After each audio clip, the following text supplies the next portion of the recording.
Hello, this is my Honda FRV. I had some pretty bad fuel economy problems with it, so I thought I'd put something on the net to help others if you've got the same problem as me.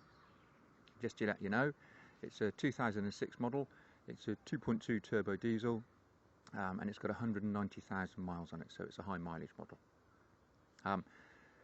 Now it's all fixed. I can get roughly, I can get 50 miles to the gallon on a good run. If you haven't got it fully loaded and you're on a motorway, you should be able to get 50 miles per gallon.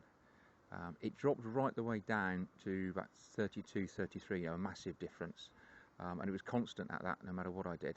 I've looked into it, finally found a problem. Just to give you a few ideas first, if you have got any problems with fuel economy, changing the oil on this makes a big difference. I haven't got thousands of perfect figures, but about 2 or 3 miles per gallon easily if you change your oil. So if you're starting to do a check, I'd start with changing your oil first. And changing your oil with a turbo diesel is never a bad thing anyway.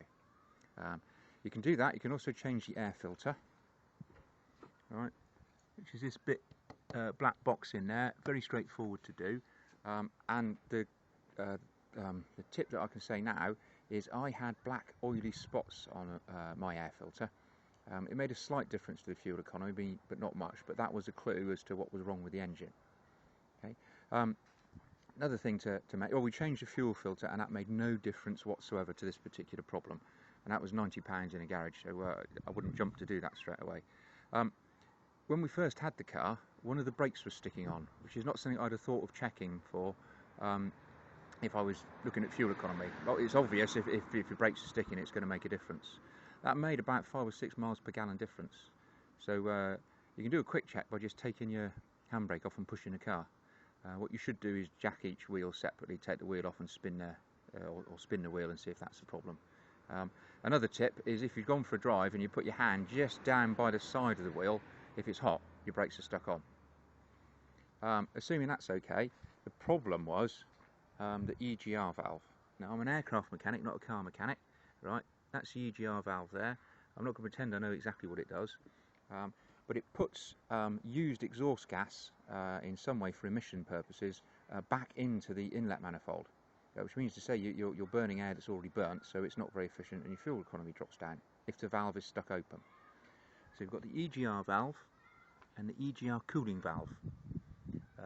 Now I really struggled to get these off and I ended up putting it into a garage, believe it or not. There's 2 clamp bolts there and there's 3 mounting bolts, but they were really awkward. The valve gets very hot and they get stuck tight. I know when to admit defeat, put it into a garage. When you're cleaning it, if you do take it out, don't use paraffin or petrol or anything like that. You can buy for £5 off of eBay EGR valve cleaner, which I didn't realise until someone told me about it.